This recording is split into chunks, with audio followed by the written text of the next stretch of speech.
exciting story for you today. I am really thrilled to introduce our very special guest speaker because she's a brilliant entrepreneur. She has overcome huge challenges, turned around and came out wildly victorious. And I personally have experience with her company, and I will get to share that with you. So I can tell you right from the bottom of my heart how fabulous her company is. So before we do anything else, I'm going to introduce our guest today, and that is Caroline Kreidenberg. Welcome here, Caroline. So excited to have you here. Yeah, I'm so glad you were able to attend a wedding and find us, and that I get to be here today. It's fabulous. So Caroline is the founder of Wedfuly, and the story of how her company came to be and what she has done is really pretty remarkable. So we're going to dive into what her company does, but you got to hear the story first. So first things first, you are a whopping 27 years old, correct? That I am. 27 years old, and you were offered 2 deals on Shark Tank and took one already. Yes, that's my claim to fame in my young 27 years. You'll have many more claims to fame. I'm pretty clear on that. Now, let's start off with the beginning. What did you study and how did you end up going into the wedding business? I think even this part is wild. Yeah, so I studied computer science. I went to the University of Denver. I live in Denver right now. And when I was during my senior year, I was working as a software engineer. And at the company I worked at, I would go to work every day and just be completely miserable, honestly. There were 60 people in the office, and I think 3 of them were actually women devs, and the other 2 females in the office were like a lawyer and HR. So it was kind of lacking from a culture standpoint of what I wanted. And so I just started looking for the most female dominated industry I could find and wanted to apply for a software engineer role within that industry. And that was obviously the wedding industry is like very, very female dominated. And so I started to dig for like some software companies that I could apply for. Quickly realized there weren't a ton, and those that existed were pretty ancient. So there wasn't a ton of innovation happening. Simultaneously, I had kind of gotten involved in the entrepreneurship program at DU, and there was a pitch competition, and I think it was like $1,000 on the line. And I was like, sign me up, I'll win that money. And just pitched doing like a app for wedding planners themselves. And doing that app, launching it, working with a couple planners, quickly morphed into what we refer to internally as Wedfuly 1.0, which I'm sure we'll get to. And yeah, I did a bunch of freelance work right after school and was like, Mom, Dad, can you cover my health insurance? And luckily was fortunate enough to that they would do that. And I started working on Wedfuly. So Wedfuly started out and you were in the wedding planning business and off to the races, doing great. And then comes the pandemic. And can you tell everybody what you experienced and how that impacted your wedding planning business? Yeah, so we were doing virtual wedding planning with Wedfuly 1.0. I launched in June of 2017. I was definitely figuring things out as I went, was not crazy successful by any means. And when the pandemic hit, we are a bootstrap company. So I had spent all the money that they paid us up front throughout their planning process, which some people were with us for 18 months. And when the pandemic hit, understandably so, our couples were like, oh my gosh, I don't know what to do. Give me a refund. I'm freaking out. And we were going to go underwater, out of business. I remember I was kind of like coming to terms with it. And then this tiny little light bulb went off in my head that was like, wow, what if I solely for PR, what if I did a Zoom wedding, like partnered with Zoom, did one wedding, got some press hits, got us through what I thought would be like 2 months of the pandemic. And didn't we all think that? I think like at one point we were all like, oh, like 2 weeks max. Yeah. And somehow this is where I say luck came into play. Zoom agreed to do a collaboration with me. I did one wedding, pitched it to a couple of publications, and it caught on like wildfire. And we kind of just were like, I was blown away by all the inquiries and started just working to figure out what this virtual wedding would look like and how we could create an amazing experience. Fantastic. And how did you end up on Shark Tank? Did you just decide go for it? Did somebody suggest it? Did they hear about you? How did that happen? It's so funny because looking back, I definitely used to, I feel like it's on TV all the time. Like when you're in a hotel room and flip on TV, it's like Shark Tank is on. And I remember I used to watch it and I'd be like, wow, that's so crazy. I would never be able to do that. Like I'm so nervous just watching them.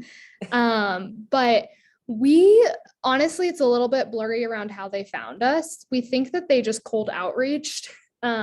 But someone on our team could have applied. No one can find like confirmation of that in their email.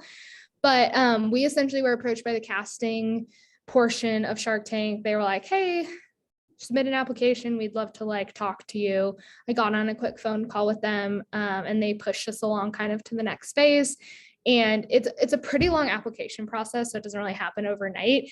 So I was just like, this will never happen. Like, we'll entertain the idea. We'll keep going through the process, but there's no way we'll actually go on Shark Tank. Like, there's so many other businesses out there that want to be on the show. And I think I literally had that mindset up until I was in the hotel the night before, and I was like, oh, this is actually happening. So was it nerve-wracking to get in front of the four of them? I would say it was less not as bad as you thought? Not as bad as I thought. I knew I was going to be really nervous, so I prepared, like overly prepared. And I think the hardest part was getting used to people like poo-pooing your business and like telling you don't know what you're doing. And I did a bunch of practice pitches, like so many practice pitches before Shark Tank with people I'd never met before, intentionally, so that I like didn't know who they were and they could come at me fast and hard. And that honestly helped me prepare so much, because I was like, oh, okay, they're crapping all over my business, but like, whatever, I'll just come back with facts and it'll be fine. So I wasn't as nervous as I thought I would be. You looked incredibly calm. And if anybody you are watching this and you want to see it, you could Google it and find it online. But you looked so calm and so composed, even when you got the first, no or two, which were complimentary. Sometimes they have some pretty harsh no's in the Shark Tank. Yeah. And then you did get 2 offers, right? I did. I got an offer from Mr. Wonderful, who infamously is in the wedding business. And then after he gave his offer, and I kind of thought Robert was about to go out, he came around and also gave me an offer, which was awesome. Fantastic. And so here you are. Now you have done, I believe, more virtual weddings than any other company, correct? Yeah, as far as we know, we're leading the market, which is really cool. It's amazing. And what a gift. So this is where I wanted to kind of talk a little bit, because crazy thing that happened. I was going to go to the wedding of one of my dearest friends in life, who I've known for 26 years. I've watched her daughter grow up. I'm so excited.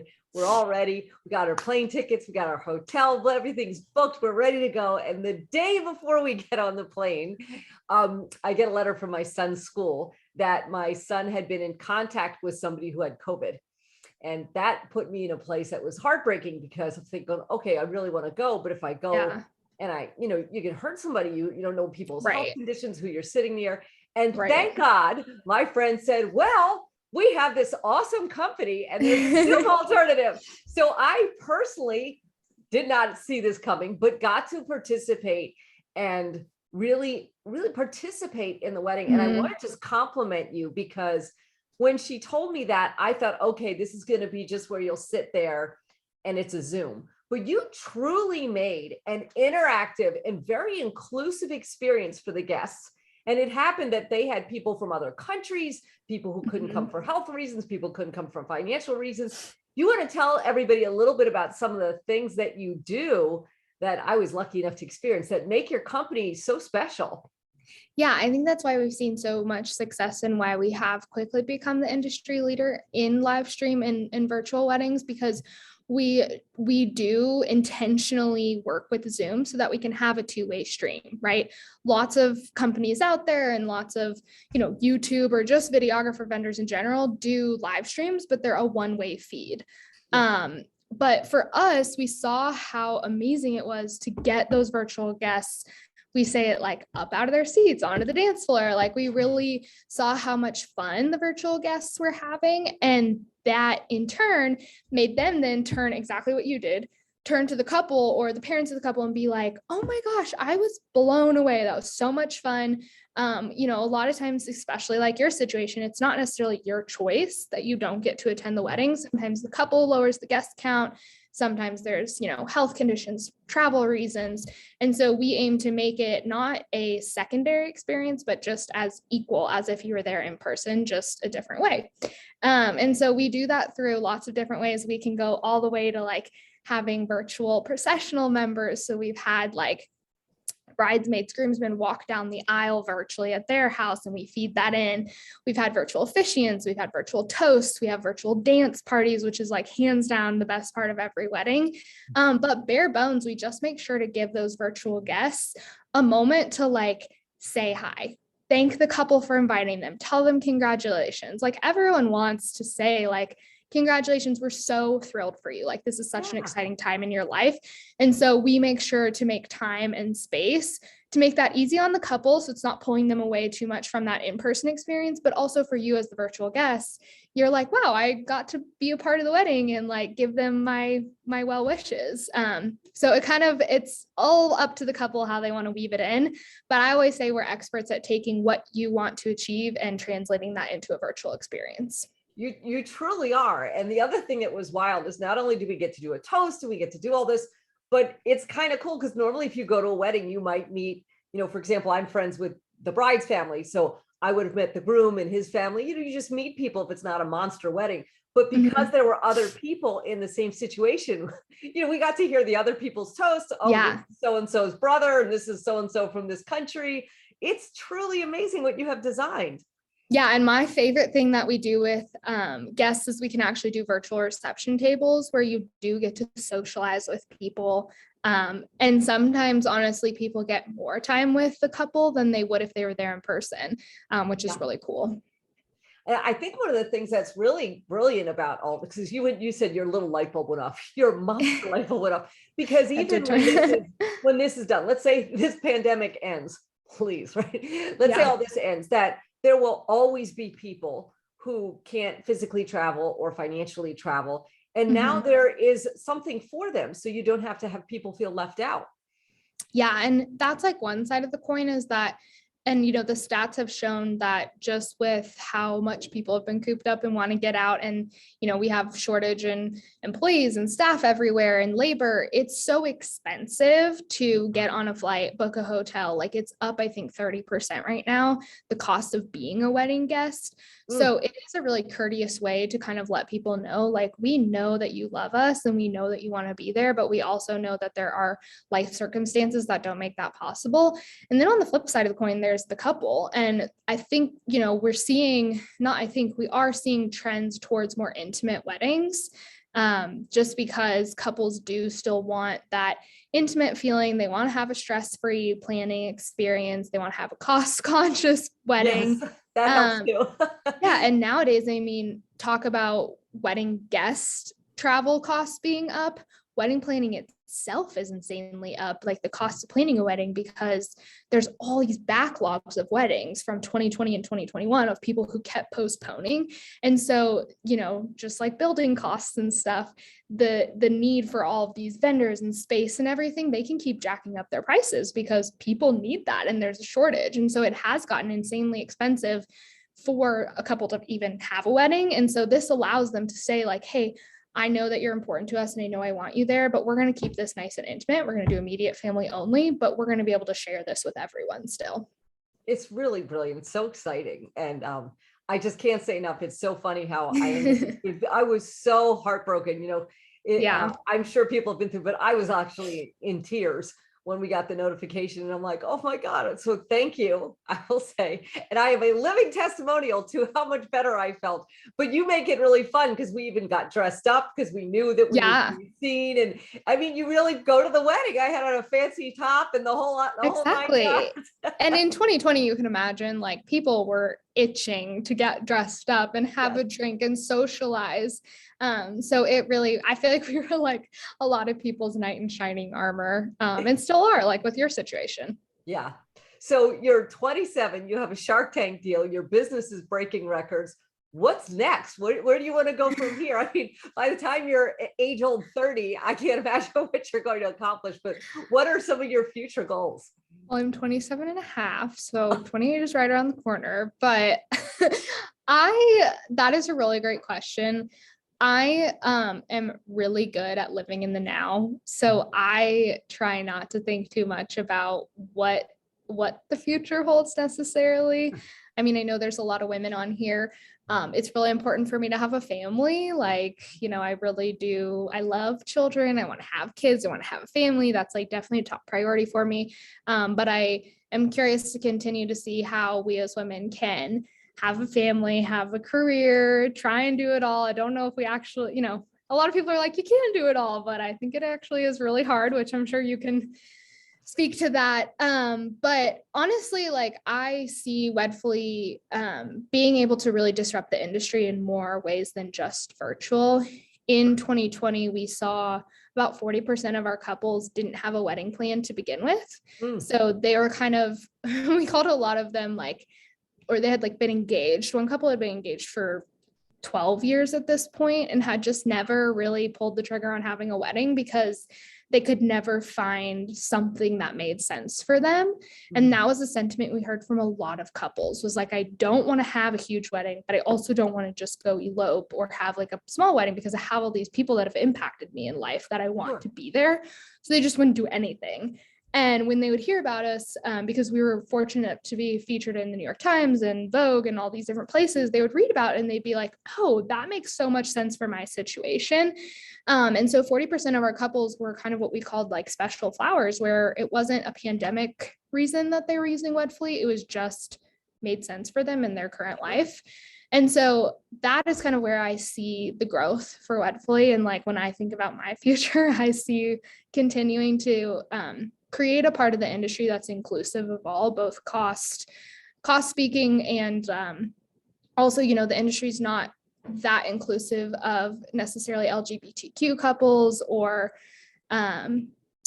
biracial couples. So we have seen that they've felt at home and comforted with how we are doing weddings, because we're ripping tradition out and saying, this is new to everyone, so you can do whatever you want.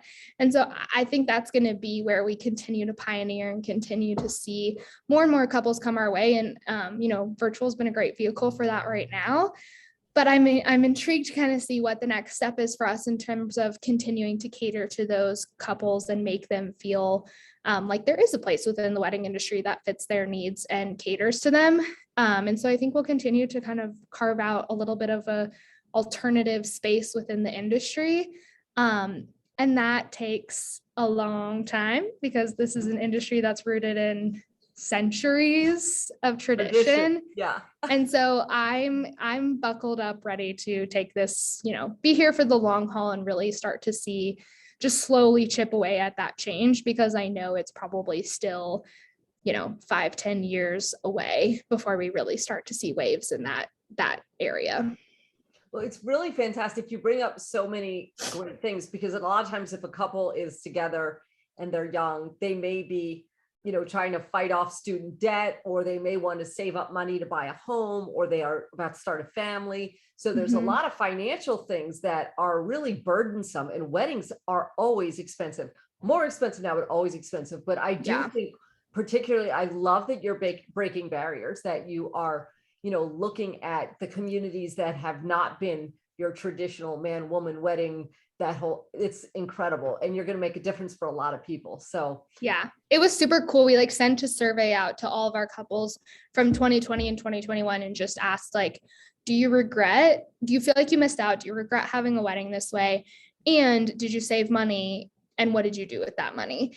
And over 50% of our couples were like, we bought a house 5 years sooner than we thought we would, because we had this lump sum that was put towards a wedding. We didn't end up having that wedding. A ton of them were like, we planned on having a second wedding.